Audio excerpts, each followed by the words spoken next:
Hello, everybody, and Gorin scares everybody.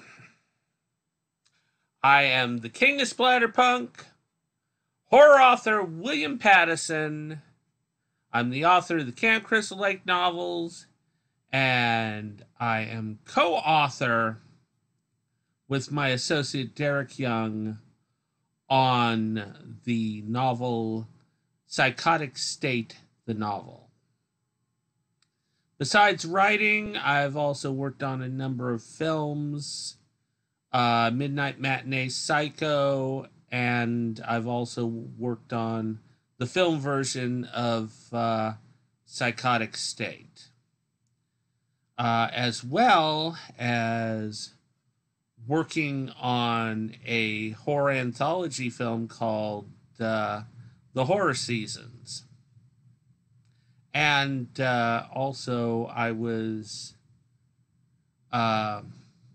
executive consultant on the fan film of my Friday the 13th novel, Friday the 13th Mother's Day.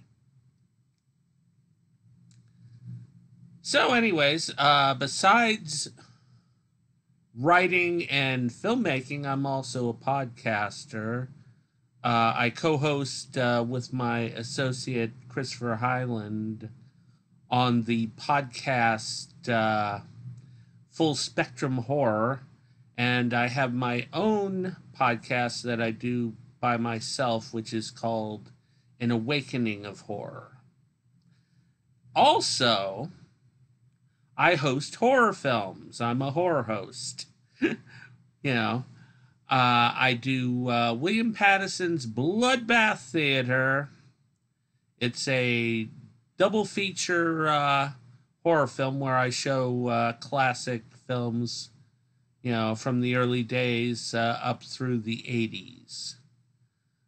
Check it out. That's on Vimeo along with the podcasts. You can also find Full Spectrum Horror and An Awakening of Horror on YouTube as well.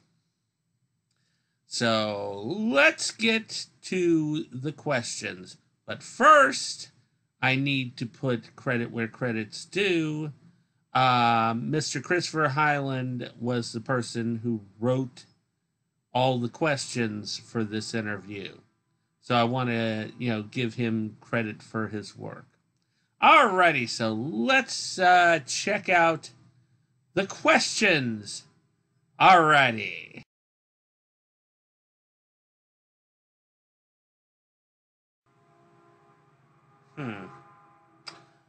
When did I start writing? The thing is, I've been a storyteller all my life.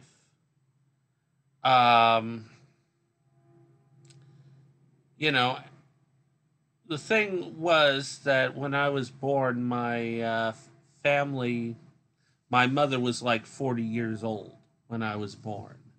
And her and my dad had already planned to retire. So they moved the family. My sisters were already teenagers and they were getting to the point where they were going to start moving out. So the area that my mom and dad moved to had a lot of retirees and a lot of older people. And I was the boo-boo child, as my mom used to call me. I was the mistake child. My dad was absolutely happy that he was finally getting a son. But unfortunately, their choice to move to the area that we were in made for a very lonely existence for me when I was a kid. Because the fact was, we only had 2 kids in the area. We had one kid that was way around the corner, around 2 corners, and halfway down the street. And I went to her a few times, and she basically said, "No, I don't want to play with you." My mom brings in my friends from across the town, and I don't know you, so you're icky, so I don't want to play with you. Kid down the street, pretty much the same thing. Their parents would, you know, bus in friends for them. So I was left by myself. And when it was when it's a situation like that, you're stuck at home. I watch TV. I'd do my homework, play by myself. And what I had to do to survive was in this situation, I had to develop my imagination. So I used to go and do story ideas, and I would play these things out by myself and come up with the dialogue, come up with everything, plot everything. I'd learned the 4-act plot from watching television, and learned something about dialogue from watching, Star Trek, Lost in Space, Twilight Zone, that kind of thing. So, at 7 years old, the thing is that I had a botched operation.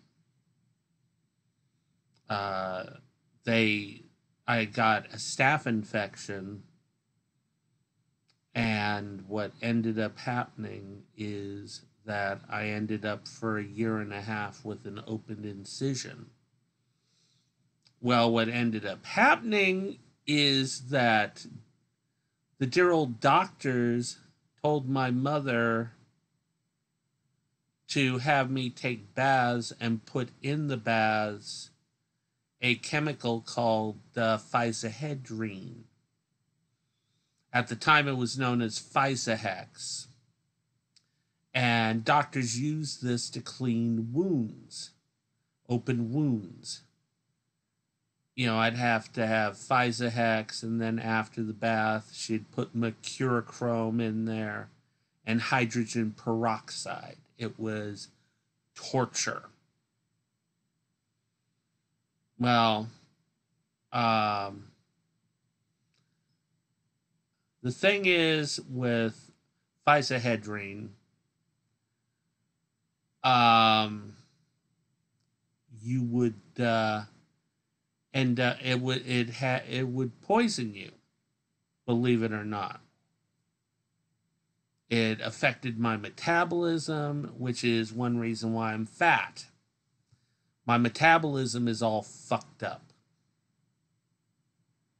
Before my operation, I was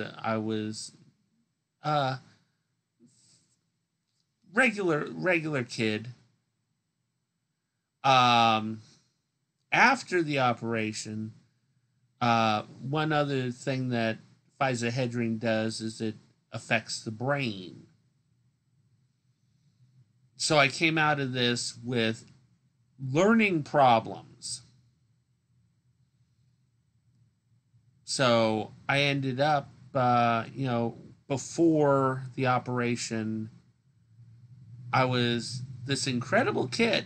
My mother was just amazed with me at the progress that I was making. I was like a prodigy, believe it or not.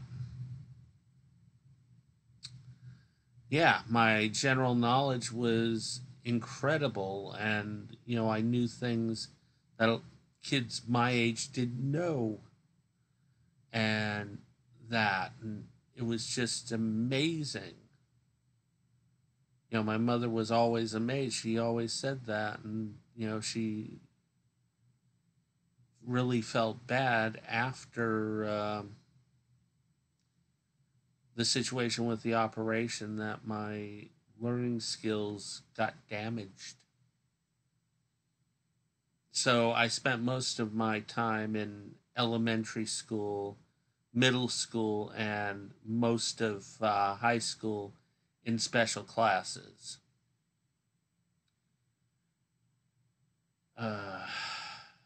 And, you know, having an open wound in kindergarten was not something that helped my social development either, because the kids wouldn't play with me because of the smell. You know, you have an open wound that's infected, it's pretty bad. And I had no lunchtime, because my mother would come and pick me up at lunchtime, take me home. I'd have to take the bath, and then she'd jam some sandwich down my throat and send me back to school. So it made it hard. You know, my peers didn't help me. You know, didn't give me a break at all. And, you know, because I was in special classes, they brought me in on the small bus with all the other special kids, which didn't help at all either. You know, in high school, being the person who got dropped off in the minibus was not something that you wanted to be. Unfortunately, that was me. That was me in middle school, and that was me in high school. Actually, I stopped when I got to high school. About 2 months after I started high school, I decided that I was going to walk to school. So I did. Got up a half hour early, walked, and everything was fine. I'd walk home, up to the school and walk down the school. My high school was up on a hill, so I had to walk up the hill. You know, it was, you know, in the fancier part of town, you know, with all the fancy homes and stuff. And, you know, I'd go there. Well, anyways, the reason why I've put you through all this is because my last year in high school,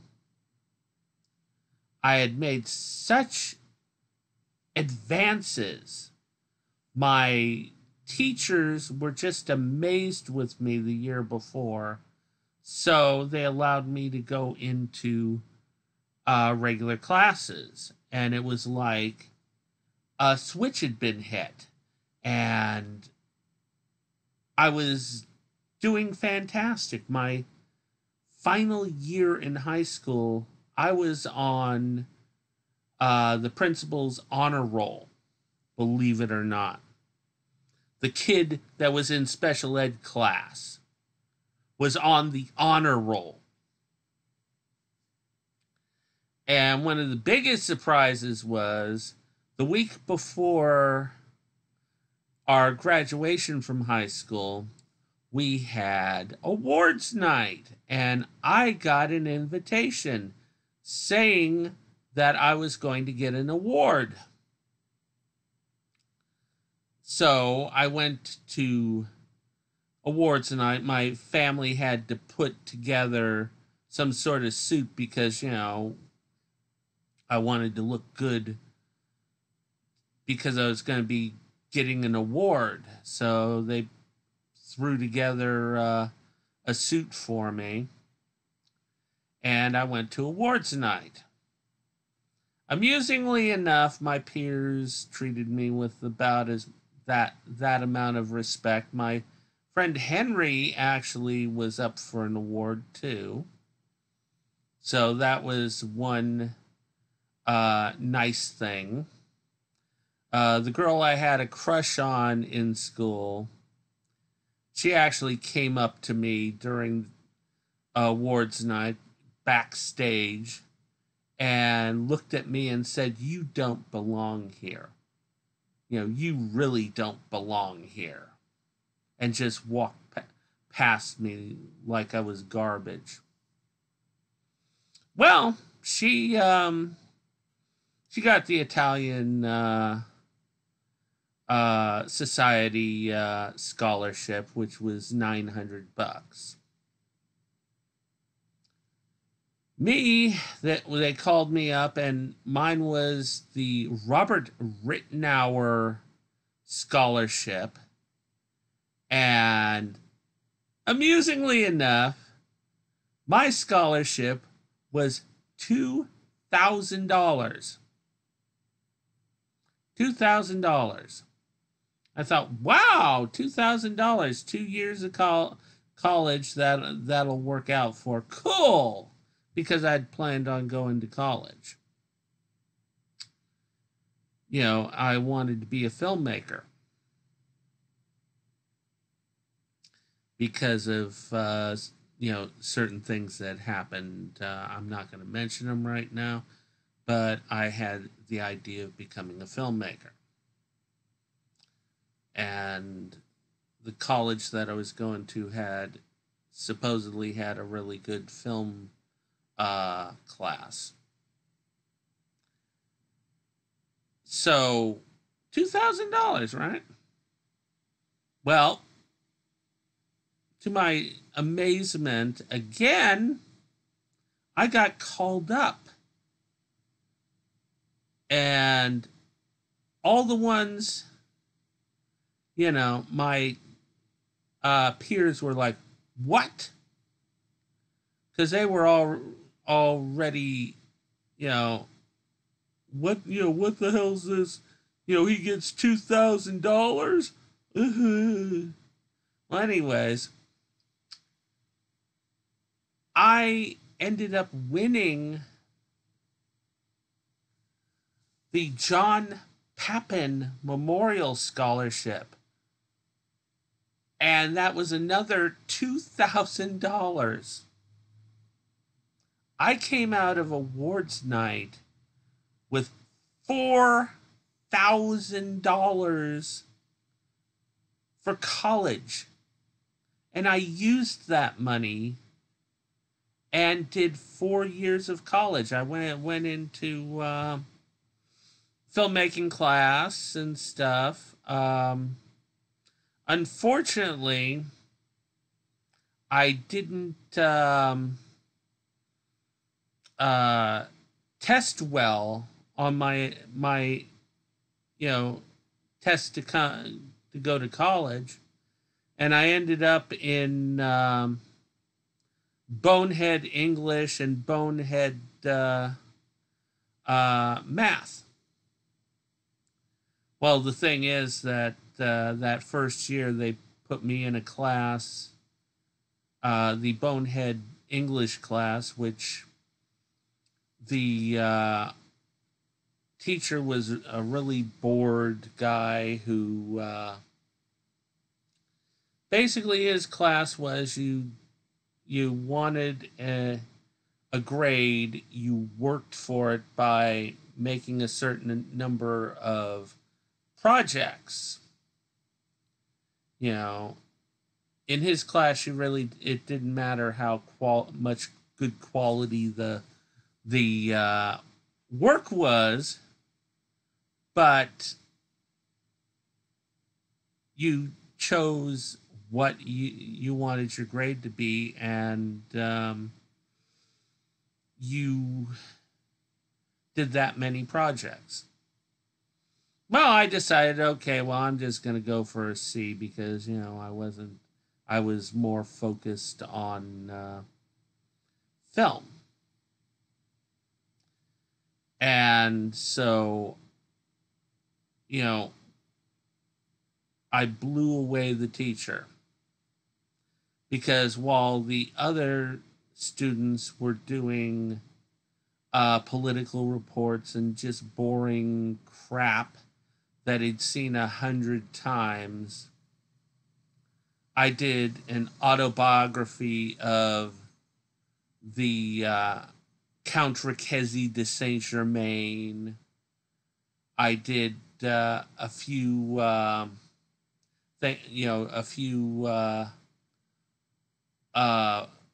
essays on favorite films of mine and favorite books and that, and it was totally different from what the other people were doing. And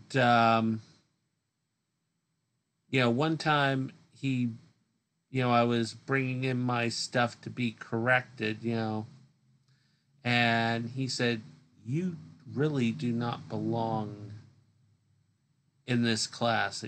He said, "Your stuff has been the most entertaining stuff I've read while doing this class. And you don't, your corrections are nothing.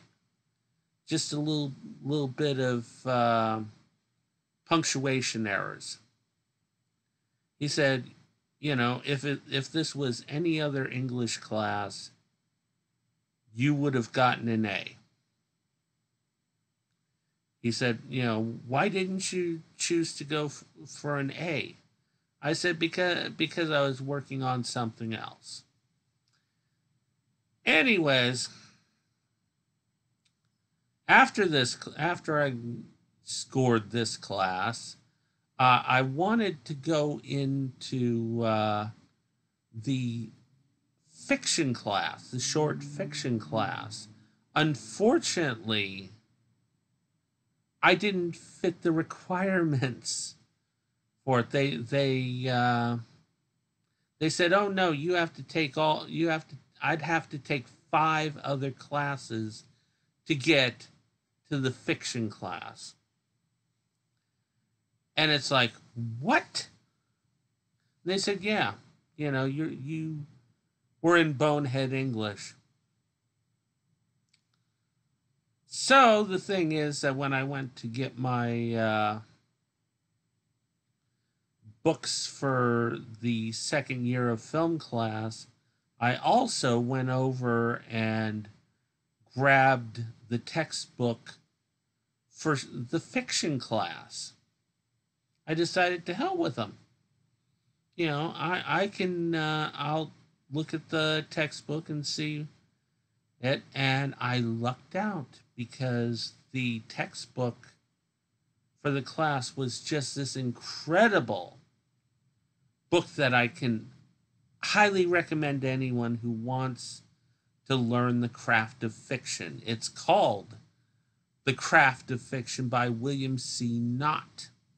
I got the 3rd edition. I still actually have my copy, and I sometimes refer to it when I need help. And I read it and started working on a Doctor Who fan fiction, which I called Doctor Who The Vengeance of Omega. I wanted to try out stuff, and then I started doing a couple of Star Trek fan fictions, and those turned out really well as well. And then the thing was that after college, I started writing my first book, which was The Traveler, A Conflict of Interest. It's a science fiction film, or science fiction book. Science fiction book. And didn't realize it was going to take me 20 years to finish it, because that book had a curse on it. And every time I got close to finishing the book, something would happen and I'd lose my manuscript. Even if I did multiple manuscripts, something would always happen and I'd lose all of them and I'd have to start all over again. So I wrote The Traveler 4 times. I even had to write the outline to the novel 4 times. Believe it or not. So anyways, yeah, so I started writing in college. And that led me to getting my first 4 books published, which were the Friday the 13th Camp Crystal Lake novels through Berkeley Books. Because I was still working on The Traveler at the time, I decided to use the pen name Eric Morse to write those books, because I figured Friday the 13th, I wasn't sure about the franchise's future. So, and if the books failed, I didn't want any stigma thrown on The Traveler, which I was working on. Alrighty, so that is the answer to that question. Let's check out the next one.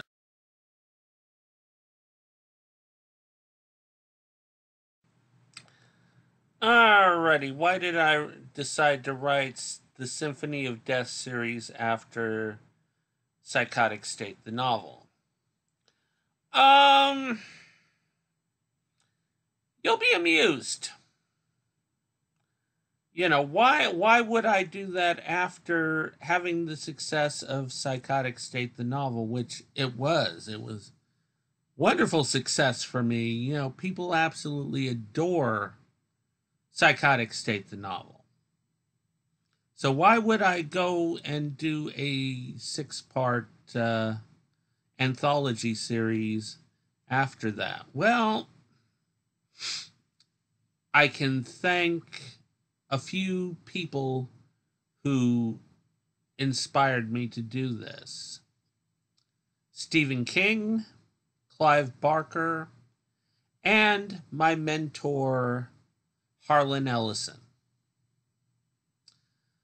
The thing is that, studying Harlan's writings, he was fond of saying that every writer, after they've finished a couple of books, should do short stories. It supposedly, short stories really help your writing. You can work with characters and stuff. You can do multiple things, and you can find your style writing short stories better than doing a huge novel, which you can imagine. My novels are usually about 32 chapters, so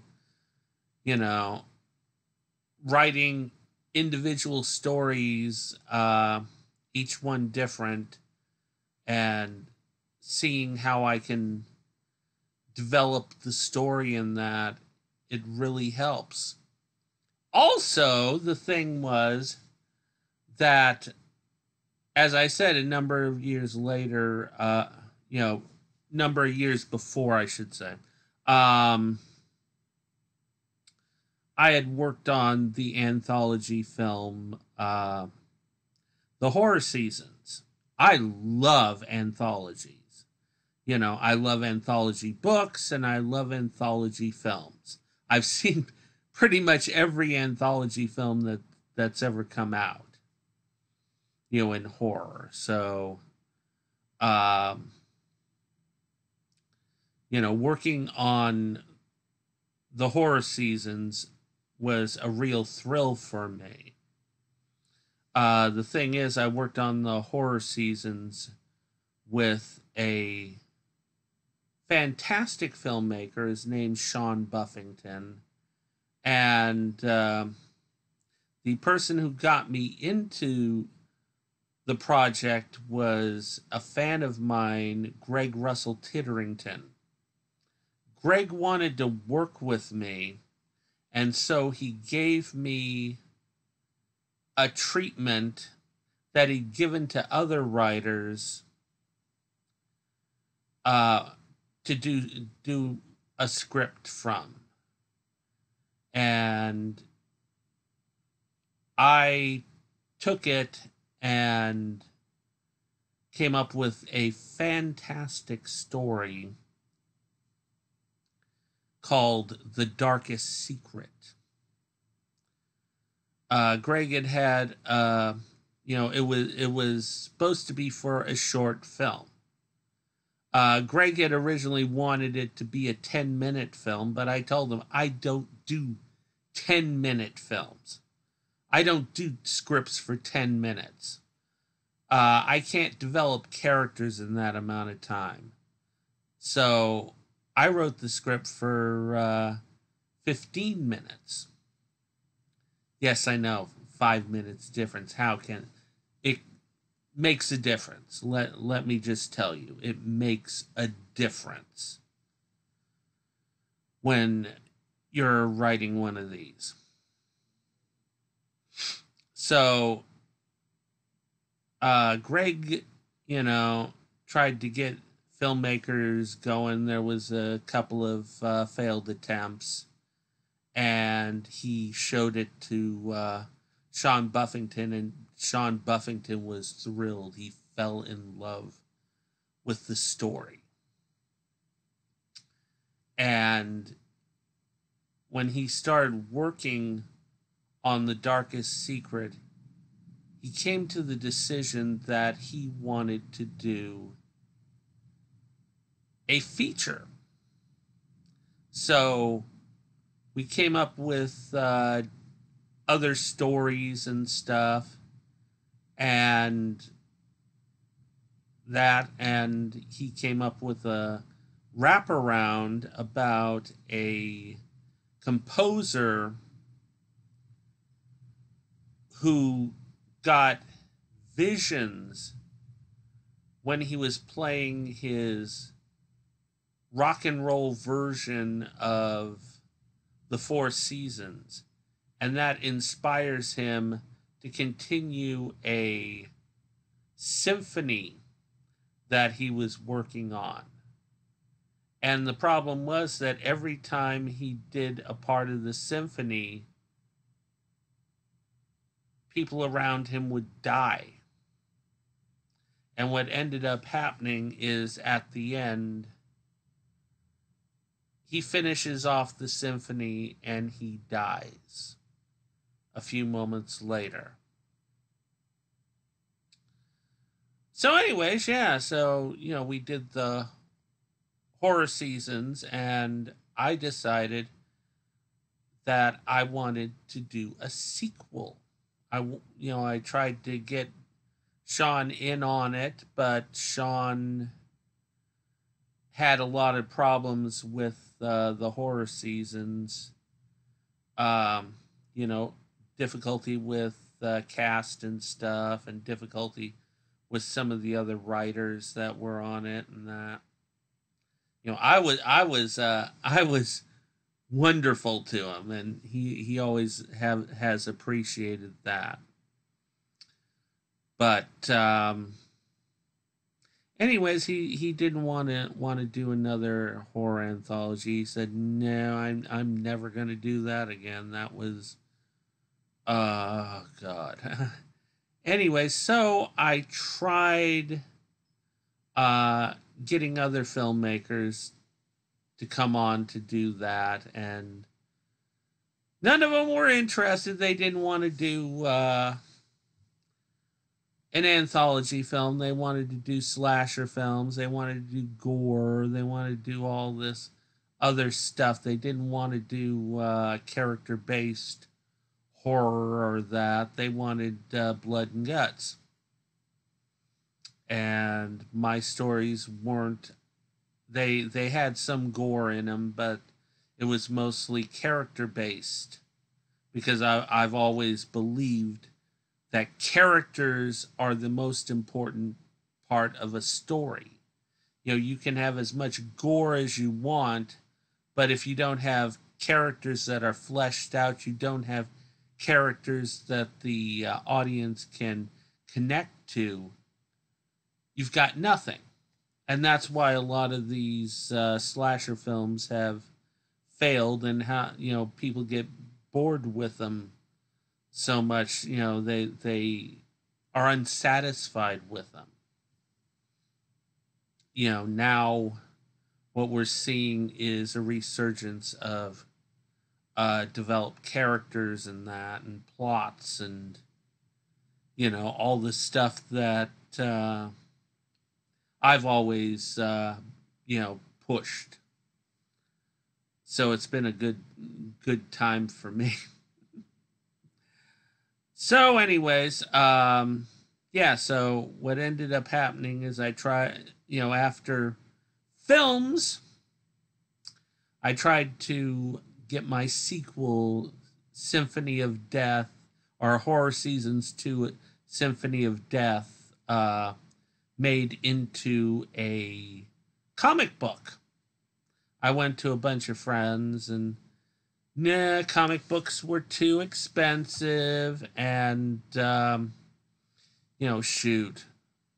A friend of mine did an 8-page comic book, and it cost her $350 to get that done. It's like, fuck no. You know, I asked this friend if she wanted to take some of my stories that I had for Horror Seasons 2 and you know, do her comic book anthology, which she'd done. And she said, no, I've got plenty of stories. So that fell over. And then, you know, after Psychotic State, I just said, to hell with it. I'm going to do a horror anthology. I'm going to do short stories. And so I took some of the stories from Horror Seasons 2, added other ones, and came up with, you know, all these wonderful stories that I have for Symphony of Death. So anyway, so that's the answer to that question. So let's move on.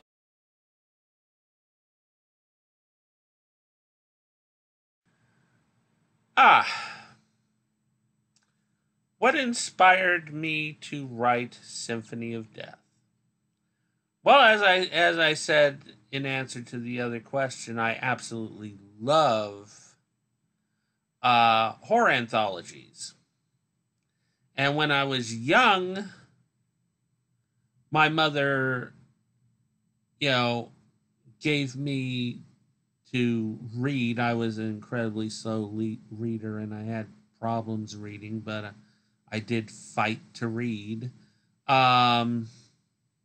Gave me tales, you know, tales of terror, you know, something, you know, little books like that were short stories, and you know, they had like vampires for one book, werewolves for another, mummies, that kind of thing, ghosts. And I used to read those. And then, of course, she also gave me comic books like Tales from the Crypt, Vault of Terror, you know, all those things. And, of course, you know, I started to read, of course, Stephen King's short stories, which inspired me. And, of course, Clive Barker's. What really inspired me was Clive Barker's short stories, the 6-volume Books of Blood. Those were just incredible short stories. I mean, I absolutely loved them. And so,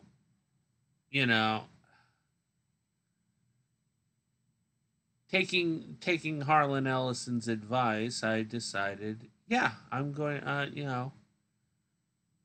to do that because, I'm going to do an anthology. So, that was it. There's your answer to the question.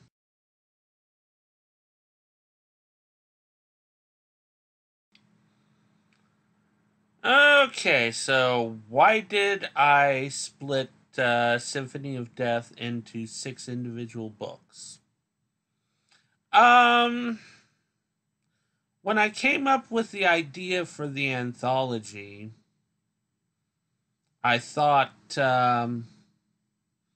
that I would love, because the thing is that when I started doing the anthology, I was working as a document researcher. And I'd come home on the bus, go to work and come home on the bus. And there was a lot of time between, and I'd see people reading novels and stuff. And I'd noticed that they were always very unhappy because, they could only read a certain amount of the novel and then have to stop and do it every day. And it was, it wasn't as much fun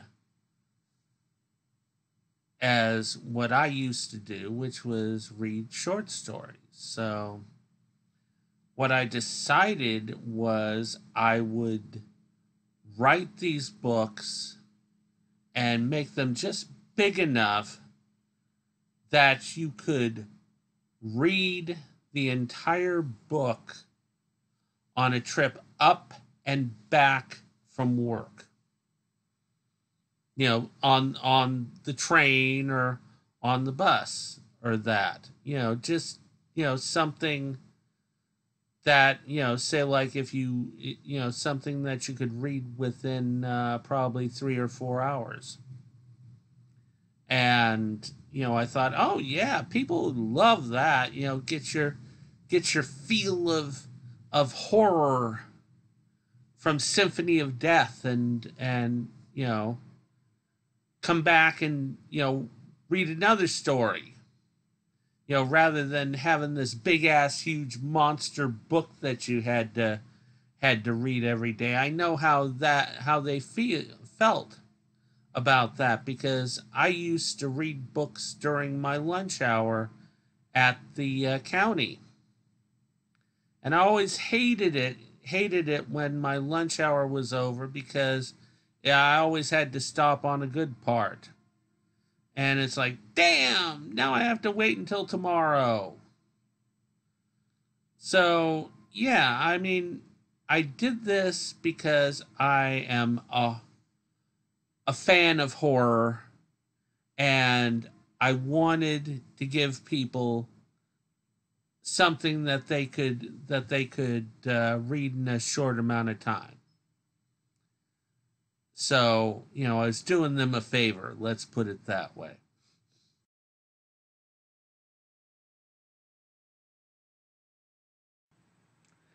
Alrighty, so how did I choose the main stories for each book? The thing is that what I wanted to do with this series is I wanted each book to have its own theme, each book to be a certain type of short story. You know, my first book, the main story is Robert Diablo, which is a dark fantasy novel. It's a little bit more comedic, you know, lighthearted in its way. The second book in the series, The Darkest Secret, the main story for that is a morality tale. It's about a man who is trying to get away from his past, but his past follows him. The third story, you know, was, of course, the Blood and the Rose, and I did because I absolutely love vampire stories, and I wanted a story that was a story about a person going through psychological hell. And I wanted us to get to know this person who's fallen on hard times. And how, when it comes to a decision of either becoming a vampire or dying, she makes a choice. You know, that's the first three books in the series. We'll talk about part 4 later on, but you know, they're different stories. I want each volume to have its own theme and its own style and its own feel to it. So, you know, to make it nicer for the reader. So that's why I chose the main stories for each volume. Alrighty, let's see the next.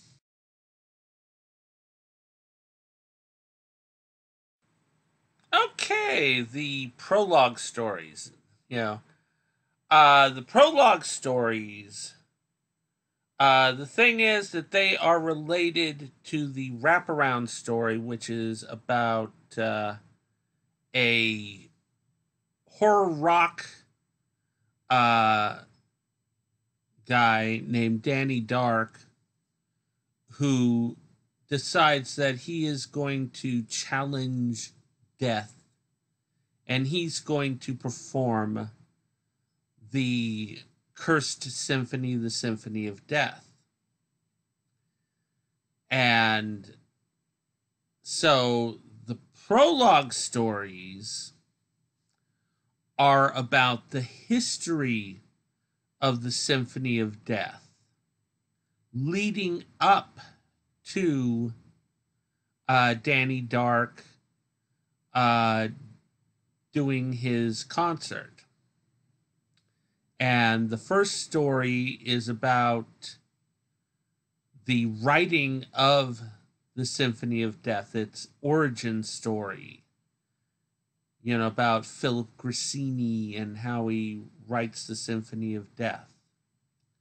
The second story is about Grassini's agent, Claude Lamont, and what happens to him when he gets the symphony. The next story is about a band that is given the Symphony of Death, the Sullivans, and what happens to them, because they're trying to set up to perform the Symphony of Death. And of course, in the book that's coming, the new book, we have the story of an executive assistant whose boss has gotten the Symphony of Death from the agent. And the symphony's trying to take him out. I'm not going to go into much on this because, you want to read the story. It's pretty damn good. Anyways, yeah, so each story that, is the prologue of this is associated with the Symphony of Death, and it forwards the legend of it. After, in part 5, the prologue, I'm amusingly, the prologue is going to take place in hell. And I know you're going to want to see that or read that. And the last prologue is going to be about Danny Dark getting the symphony. And we'll get a lot more information on who Danny Dark is. So that's going to be interesting.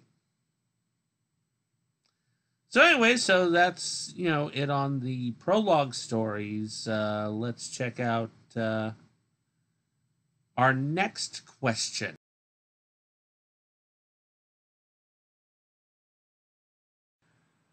Alrighty, so Symphony of Death 4, what can I tell you about it? Because I really don't want to spoil it for you. The thing is that Symphony of Death 4 is the middle piece of the series, and I decided to make it slightly different from the other stories, because the other stories were about what hell did to people, and these ones are about people taking on hell and hell's agents. So this one's a lot different. Also, this one, we have more on Danny Dark, because this is the middle story and it's intermission during his concert.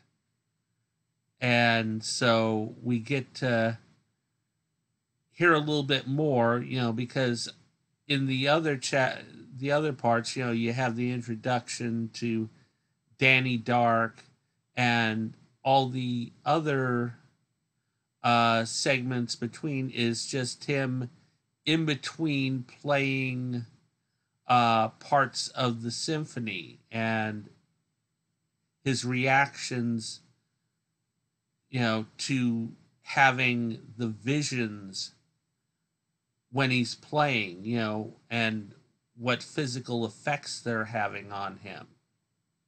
So there's a little bit more about Danny here, and it's an interesting one. It's a little bit longer. This book is actually a bit longer than the other ones. This one's like 169 pages, and the other books are about, average about 125. So this one has a lot more. The main story, Shadowman versus the Undead, is in fact a novella. So it's a lot bigger than the other short stories. The other short stories average around 20 pages. This one was about 60 pages. And Shadowman versus the Undead, it's about a real life superhero and a geek girl, a geek icon girl, you know, a celebrity, in the zombie apocalypse. And they're stuck taking on a death cult. That's pretty much all I can tell you, but oh my God. This novel, or well, this novella was a bitch to write. It took me 3 years to finish it because it was just so complicated, and the writing style is totally different from the other books. There was a lot of detail. There was a lot of, you know, characters, and that there was a lot of just plot that I had to do. I was not even sure how long this thing was going to be. And, you know, I dreaded this when I'd planned the series because this one was going to be the hardest one. I knew it. And boy, was it. But I have to say that I am so satisfied with how this story turned out. I mean, the ending will put you in tears. It is just powerful. The ending of this story is powerful. It's you know, I mean, people will consider this one a classic.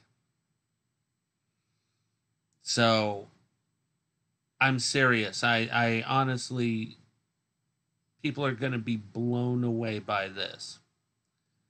So, I don't want to ruin it for you. And, you know, it's not that expensive to get a copy of the book.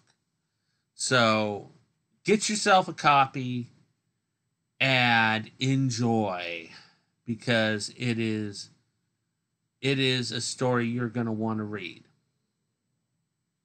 Both it and the prologue, Executive Assistance. I mean, Executive Assistance was quite a story. I had a lot, you know, it was a lot easier to do than Shadowman, but oh man, I loved doing that story. So, you know, of all the Symphony of Death books, this has been my favorite. It's been the hardest, but it is my favorite. And I know the fans are going to love it. So, that's pretty much all I can say about Shadowman versus, well, Symphony of Death Part 4.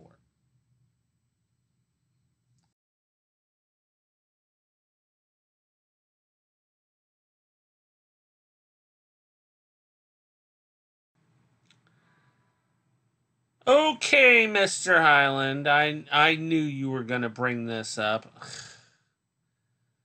You know, I didn't read these questions before, you know, doing this, so I didn't know what was coming up. But okay, so supposedly there has been a lot of controversy in regard to my story, Robert Diablo, which is in Symphony of Death Part 1.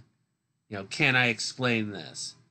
Yeah, I can explain it. It's a bunch of immature jackasses. That's, you know, that's the simplest explanation. The thing is with Robert Diablo, people are made a huge bunch of asses out of themselves because they were pissed off about the fact that the story, the basic story for Robert Diablo was a recycled script idea that the Soskas had. You know, when I was friends with them, they were talking about their 3-film idea for starting out as filmmakers. You know, they wanted to do Dead Hooker in the Trunk. They wanted to do, for their second film, American Mary. And their third film was supposed to be a dark comedy called Bob. Bob was a re-envisioning of Harvey. You know, the one about, with Jimmy Stewart, where he has the friend that's the invisible rabbit. Well, the Soska's idea was change the rabbit to a demon from hell. That was their big idea. I had, you know, when they told me about that, I wanted to be a part of it because I absolutely love Harvey. It's a favorite film of mine, and I would love to do the story.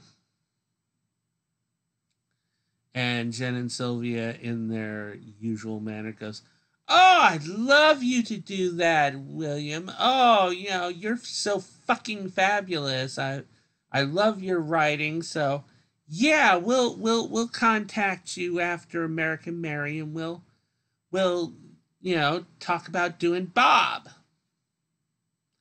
Well, they did American Mary, and they got in with the wrong batch of people, aka the horror socials, and backstabbed me and Mr. Hyland.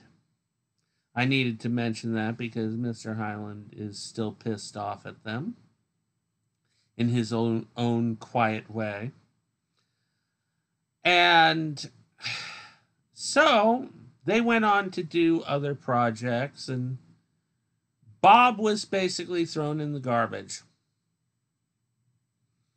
Their third film turned out to be See No Evil 2. They did ABCs of Death 2, and they had this whole list of films that they were going to do after all that. Nothing mentioned about Bob at all. So I thought, you know what? I love this idea. I love the idea of the demon from hell and the eccentric guy. So I took that idea, I developed it, I came up with characters, I came up with Christopher Blackthorne, I came up with the idea that Robert had come to Earth to get an apprentice. That the thing is that demons would periodically be sent up to the Earth to pick up apprentices that they would bring down, humans that they'd bring down to hell and teach to be demons. And teach them how to torture and stuff. And, you know, Christopher had this dysfunctional family who were a bunch of assholes who only cared about him because his father had left him billions of dollars in all these companies.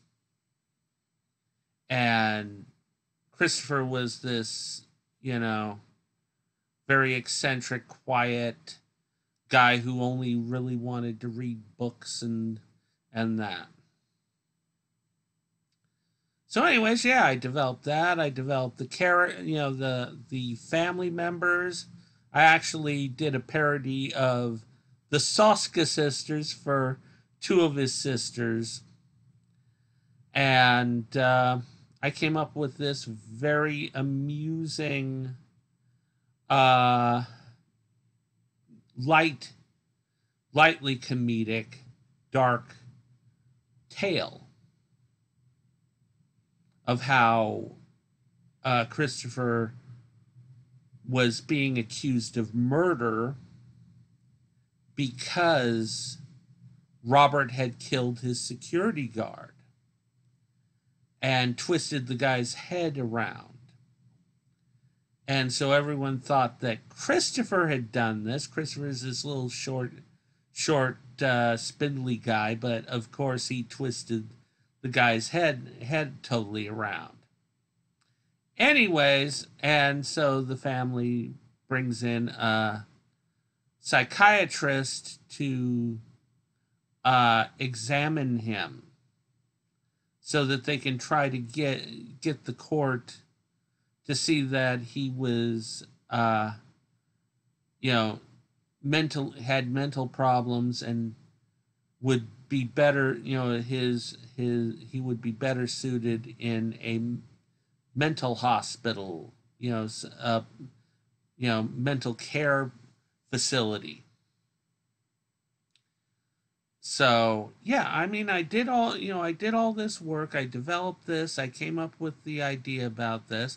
Came up with, the psychiatrist and that, and all of this, you're talking, the Soskas gave me the idea that it was an eccentric guy with a friend that was a demon. Now, honestly, David shows the finger is almost exactly the same thing as what they told me. With his thing, the finger about an eccentric guy who finds a finger of a monster and it grows and it protects him. Ugh. But all these idiots in the Soska army and the Soska's friends decided, oh no, we're going to make sure that William Pattison's book never gets published. We're going to attack him. We're going to attack his publisher. We're going to act like total immature, unprofessional idiots.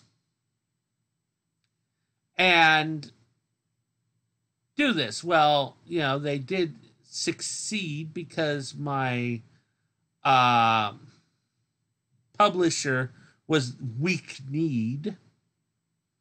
Sorry, Amanda, but yes, you were weak-kneed.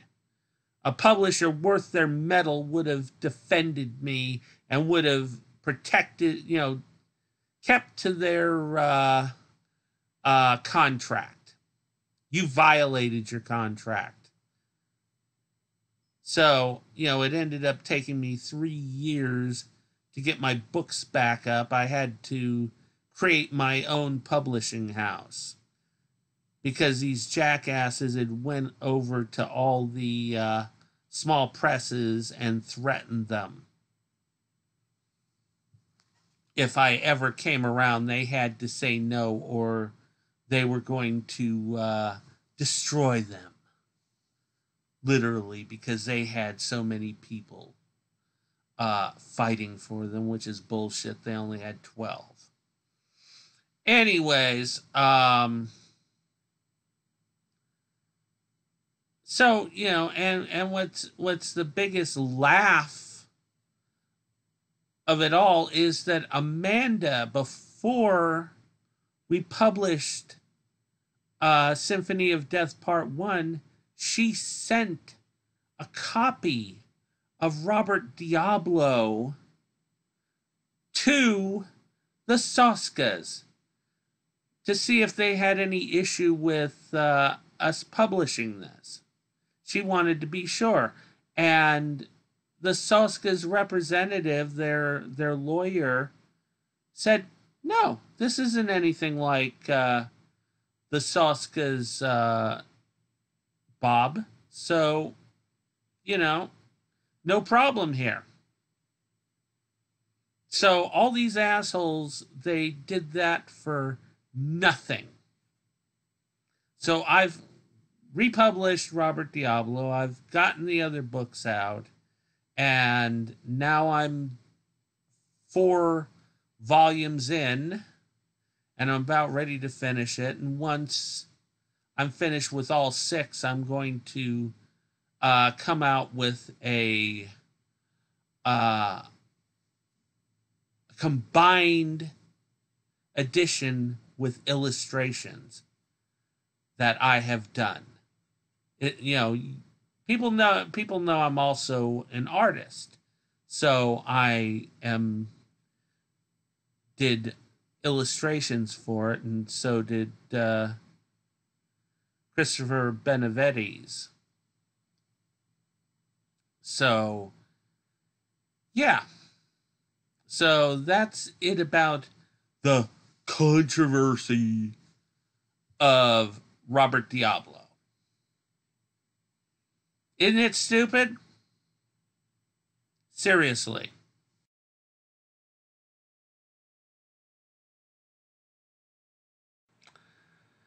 Alrighty, so now we're coming to our final question. Oh boy, oh boy, oh boy. And oh my god, Mr. Highland, come on. You could have given me something simple or that. Oh well. Why do I have such a love-hate relationship with the horror community? I don't have a love-hate relationship with the horror community.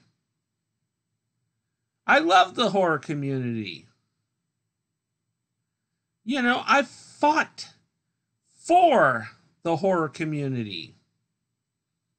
When the horror socials were dragging horror down the tubes and starting wars with people, I was fighting against that shit. I love horror, and I love the artists in horror. That's why I started Artists in Horror Month. That's why I started Writers in Horror Month, was because I love the artists in horror, and I think they've been given a raw deal. So, I do dislike, and I'm very disappointed in a few individuals in horror, but that's natural. There's always good and bad in every group, and you always have disagreements and different ideas of philosophy, and people being complete and utter jackasses.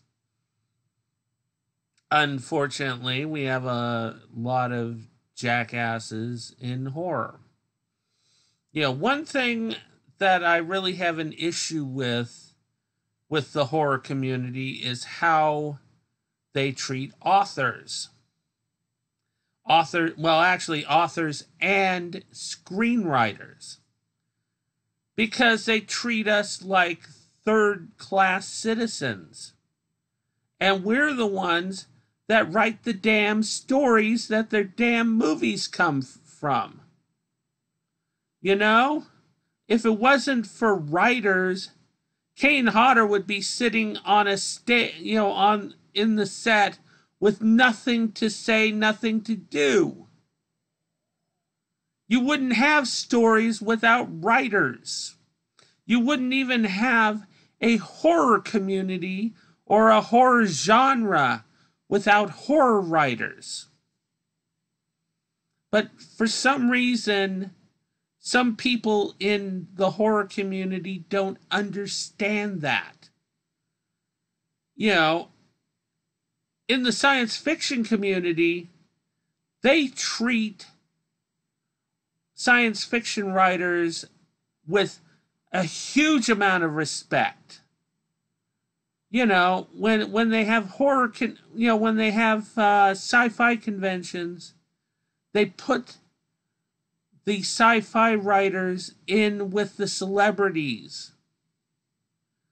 They give them free tables and stuff. They treat them with the utmost care, because science fiction writers are the heart of science fiction. And they understand that.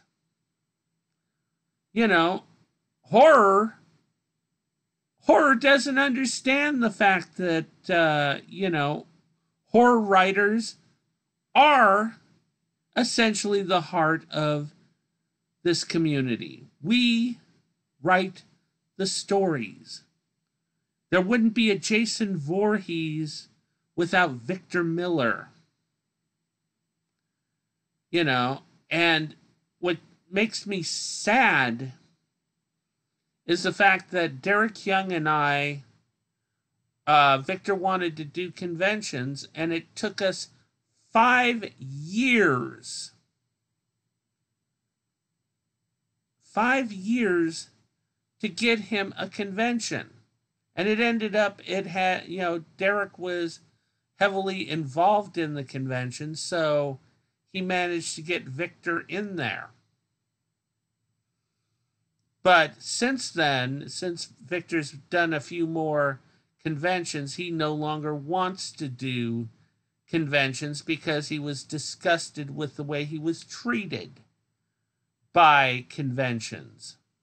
It was no fun, and he didn't make a lot of money out of it. He barely made enough money to break even. So, horror authors and horror screenwriters are not, celebrated. And that's sad. Unless, of course, they're a filmmaker like Clive Barker, or, if they're a Stephen King, or if they're Anne Rice, or that, the top 1%. And it's sad. Because I know so many brilliant writers that deserve so much more than they get. I know so many artists, and, when the horror socials were around, I know of a lot of filmmakers that they, decided to ruin their reputations and steal their, their financiers. And it was horrible. It was horrible. I mean, it's just, it's similar to what we're seeing now that's come up about the Soska sisters. When they tried to sabotage the production of the film Killer Puppets. They went and they took the screenplay, which they had nothing to do with. They had nothing to do with the screenplay, and they copyrighted it. They took their copy and they copyrighted it, and then tried to shut down the production because they said that the filmmaker couldn't get distribution because they were leaving the production and they had the copyright. I've seen a lot of shit. The Soskas are kind of them and Jessica Cameron are kind of the last of the horror socials, the last of the ones that have been doing this stuff. I've been a lot happier with the way the horror community has been the last few years, and the quality of the films that are coming out. I'm just amazed, and it's so nice after having 12 years of basic slasher films thrown in my face. Now we are seeing ghost stories. We're seeing all kinds of different stuff. We're seeing a lot of original work. We got Jordan Peele doing his films. We got James Wan. We got all these wonderful directors and new directors coming out all the time. And there's still a lot of conflict and backstabbing in in the horror community. You know, don't get me wrong, I'm not stupid, but it's a lot better than what it was in 2013. 2013 was an absolutely horrible time in horror. A few friends of mine walked out of horror because they were disgusted with how it was, how people were acting and stuff, and the little wars going on. I mean, it was a war. And the horror socials tried to manipulate that so that there would be wars, so that people would be off balance and they could control things better that way. Now we've gotten rid of the horror socials. The remaining horror socials are pretty much jokes. So, you know, we're doing so much better. And, you know, the horror community, you know, it's a dysfunctional family. I'll admit that. But we've got so many incredible artists. We've got so many incredible people. And, you know, I'm having to fight to keep myself going, you know, because of all the crap that's going on with a bunch of immature jackasses and stuff. And, you know, just, you know, the fact that I have so many people trying to stop me, trying to erase me, trying to take everything away from me. But I still fight. And I fight because it's worth it. This is my genre, and I'm going to fight for it. The only way that you're going to get it away from me, as long, you know, and bring it down, is when my heart stops, when I'm dead. And then the thing is that I'm hoping by that time there will be enough people who have stopped being sheeple, and these assholes will go down forever. And we will have a horror community we can all be incredibly proud of, and one that will last another 100 years. That's my wish for the horror community. And, you know, it's not a love-hate thing. I love the horror community. You know, as you know, a little variation on Rambo. You know, I'd die for the horror community.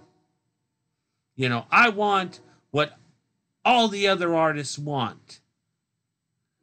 All the artists who have given their blood and their sweat and their artistry want.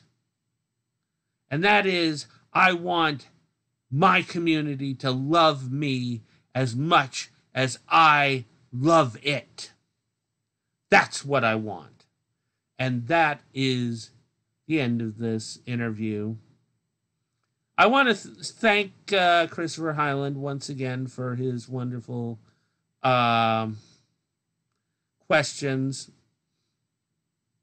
And say, you know, come on, people. Check out Symphony of Death Part 4. And check out all the other Symphony of Death books, because you will be surprised. You will love them. They are good books. And they deserve more than what they've been getting lately from the haters. They deserve to be read.